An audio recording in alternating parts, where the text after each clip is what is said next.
কোঠা আন্দোলনের একটা ঘটনা ছিল, একটা ঘটনা, সেটা আজকে দেখেন সার্জিসদেরকে নিয়ে আসছে এই জায়গায়, নিয়ে আসে নাই? একটা ঘটনা একটা নেতৃত্বের জন্ম দেয়, একটা রেভলিউশনের জন্ম দেয়।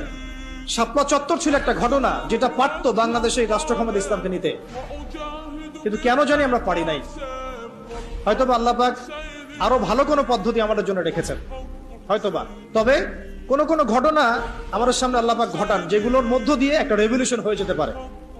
যদি এই ভাইদেরকে নির্মম ভাবে তারা এভাবে গুলি না করতো, তাহলে তারাও কিন্তু এভাবে সহিংস হতো না, আজকে এরাও কিন্তু দেশ থেকে পালাতো না। তাই না বিষয়টা? আমরা কি কেউ কল্পনাও করেছিলাম যে এভাবে 2 মাসের মধ্যে এমনটা হতে পারে?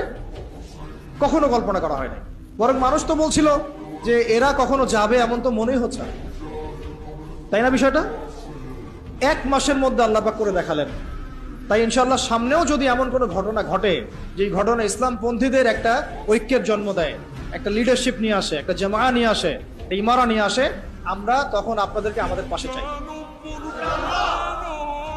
আর যদি আপনাদেরকে আমরা পাশে না পাই, তাহলে আমরা বুঝবো আপনারা শুধু ওয়াজ শুনেন, এক কান দিয়ে ঢোকান আর এক কান দিয়ে বের করেন। এইভাবে এইরকম অডিয়েন্স আমরা চাই না।